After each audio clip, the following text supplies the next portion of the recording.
Okay, today we're going to be doing the unboxing of the DJI Inspire 2 we got in last week, and although there are enough unboxing videos out there today, we're going to do our take on it.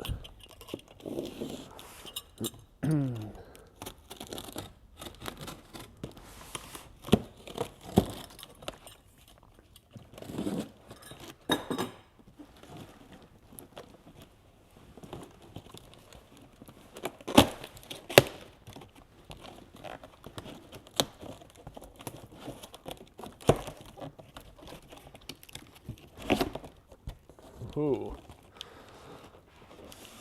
Okay, so immediately we've got the your quick start guide here on the front. I'm sure this isn't the stuff that we want to be spending time on, but so it looks like here we've got a UK plug adapter to got the flathead to help tighten your transmitter for the mobile mounting unit. And here you've got a bunch of stickers. Okay, so these stickers would be for putting on your batteries. As you're flying the pairs of batteries, you'll have you'll always want to fly them in the same pairs. That's because of your battery charge cycles. You don't want to be really flying a battery that's been charged, say, 50 times with a battery that's been charged 10 times. Just good practice to keep them in the same pairs. So with these, you can do the same with keeping them in pairs. Label 2 of the batteries A, 2 of the batteries B, 2 of the batteries C. Then you always pair them up. And in here.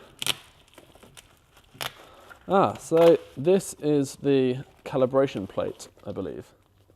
Okay, just an overview, we've got the vision positioning calibration board. We've got our installation stickers for the batteries and our label stickers, so we can name the batteries A to A, B to B, C to C, etc. Got a USB cable. Not sure where that's going to come into play. I'm sure we'll find out later. UK plug adapter. We've got our some spare, they look like gimbal mounts, or are they gimbal mounts? Gimbal rubber dampeners. Propeller mounting plates. Flathead screwdriver to help tighten up your the mobile device holder on your transmitter. Then all your quick start guides and manuals. Okay. Now on to the big boy. The reason we're here. This may be easier if I pop it down in front of me.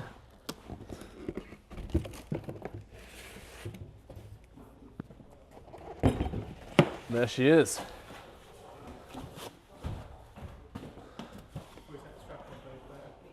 The Inspire 2.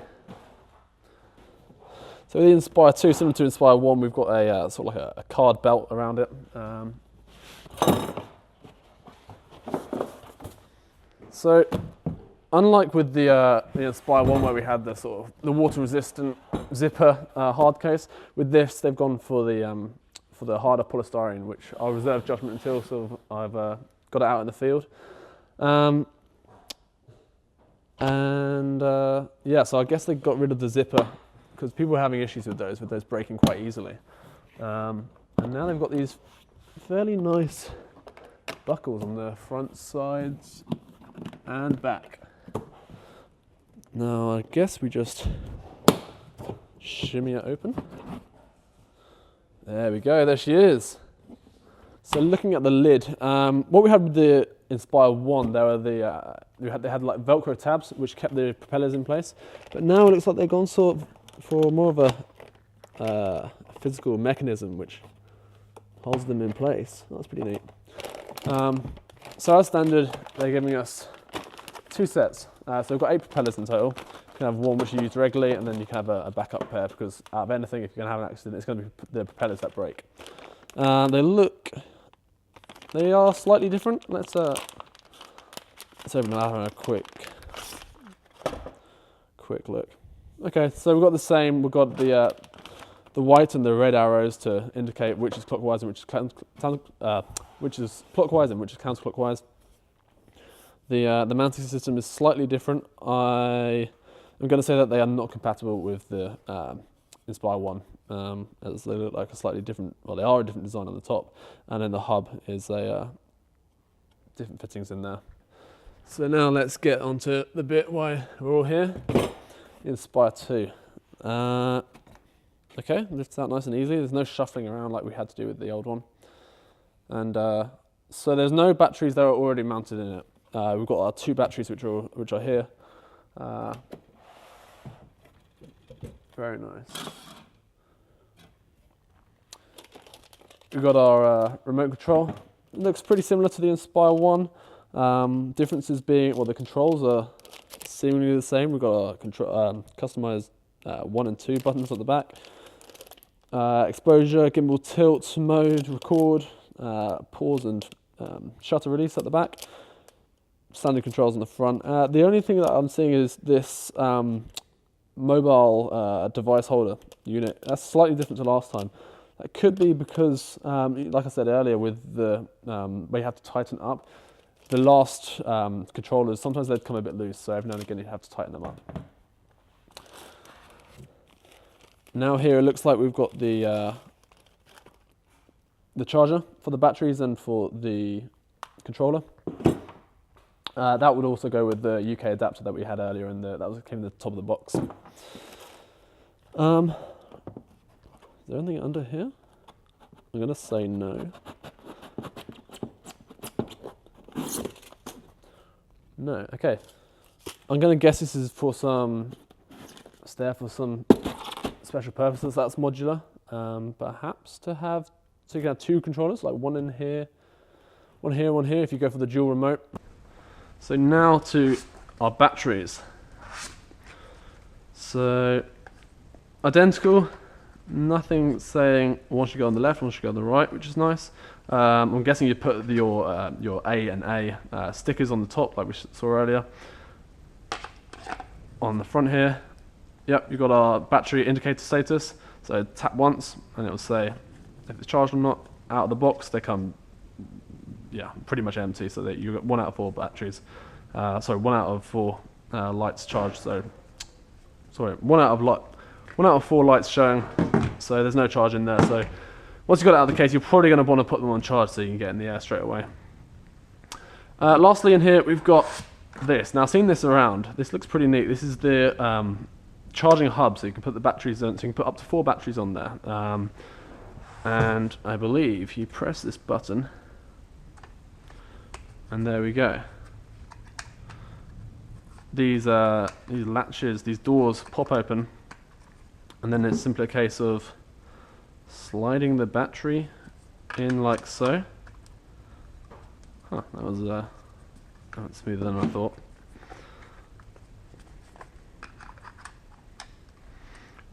There we go, and then you plug it in at the top. Where would you plug it in? On the side somewhere? Okay, there we go. You plug it into the top here. So with your charger, I'm going to say pop this bad boy in the top there, and you'll start charging. I did see something at the bottom though. Maybe that's going to be a. Maybe that's going to be. Are these? Is there a button to press for these? Press that. There we go. At the bottom here, so we saw with the Inspire 1 charging hub. Not that it did many firmware updates for it. I think they did 1. Yeah, there's a USB port here. So if they do firmware updates in the future, you'll be able to update it through there. So now to charging. Grab our 13 amp UK adapter, plug that in, and then into the charging unit. No green or yellow LED like we did with the 180 watt Inspire 1 charger. There was the LED indicator there just to show that the power is coming through. It's not a problem, just a observation. Gonna plug the pin into the top here. Okay, so we noticed earlier there was the on or off button for the sound. Just then we had the beep, and you got the green light circulating around at the top. Gonna guess that's because it's sort of searching for batteries to charge. Open these up. Slide the battery in. Here we go. So they've stopped circling around. The green LED stopped on here. It went orange briefly, so it was like reading how many cells it has, what the voltages are guessing, and now the green light's flashing. So now that we've got both our batteries on charge, let's just finish unboxing the controller here.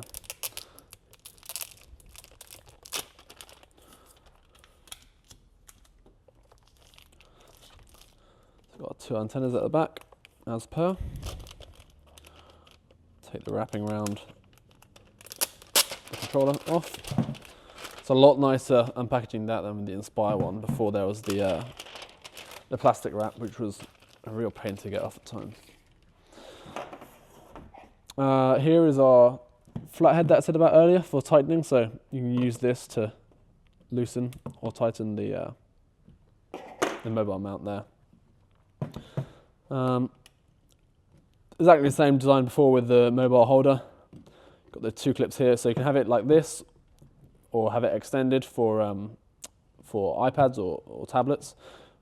Bring out these catches here, and then you can pop in something if you were to use your phone in there, like so.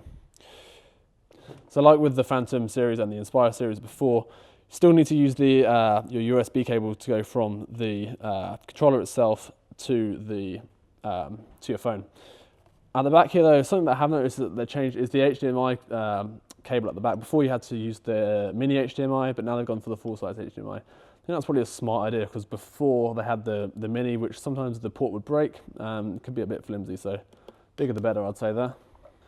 Okay, so now to set up the aircraft. Let's go through quickly the aircraft, even though this is an unboxing. So first off, the motors, they are substantially more beefy than the Inspire 1. Don't know about wider, but they're definitely taller. Okay, so these, when I first opened it, we had at the top, we had the propeller mounting kit. They do seem to be just spares. They're all mounted on here. We'll get to those bits in a bit. Looking on the front here, straight away we've got our FPV camera here. The 2-axis stabilized, so you've got your tilt and your roll, which is stabilized. It's pretty neat for those guys doing 2-man operations. You've got your forward-facing sensors here, bottom-facing sensors here, and on the top, here we go. We've got our 2 sensors at the top for facing upward. Here is our battery indicator, so tap that. I'll do that once we've got the batteries in, but same with the Inspire 1. So let's start off by popping the batteries in. Take them out of their charging. Okay, so to take the batteries out, simply press down the button on the top and then they slide out. Okay, so I just made the mistake of batteries weren't going in properly. Wondered why, and here it seems like, yeah, here we go. There are battery sort of connector covers here, which is probably a pretty wise idea. I don't know if I'll probably never have them on there again, unless maybe I'm going traveling long distance. I think just day to day, putting it in the car, I think that would be absolutely fine without them. So now battery to slide in from the back, and there we go. Nice solid click to know it's in place. And then again on the left hand side, in until it clicks. Very nice. And again, we can tap the top here to find out the overall battery. So it would take, hopefully what you should be doing is flying both batteries at the same voltage, at the same sort of percent of capacity. But overall, to check your the overall battery status, one tap at the top. And again here you can see we still haven't got enough charge. We've got about 1.5 lights showing there. Now, moving on to popping the propellers on. Very similar design to the Inspire 1. Pop it on the top. And it looks like they're not in the correct position when you first put it on. So propeller on the top, pinch and turn. It's very similar, same way to do it on the Inspire 1, but just a slightly different design on there. And similarly on the clockwise one, you have the red arrows. Let's move this around. Pop down, slide it around and wait for that click. And same again on these motors. And we're going to have a beep. There we go. There's our beep to show that it's warming up.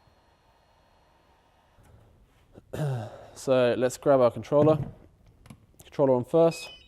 Low battery, we'll get onto that, we'll charge that. Aircraft on, tap and hold. There's our status on the top. Again, our batteries, status on the sides here on both batteries.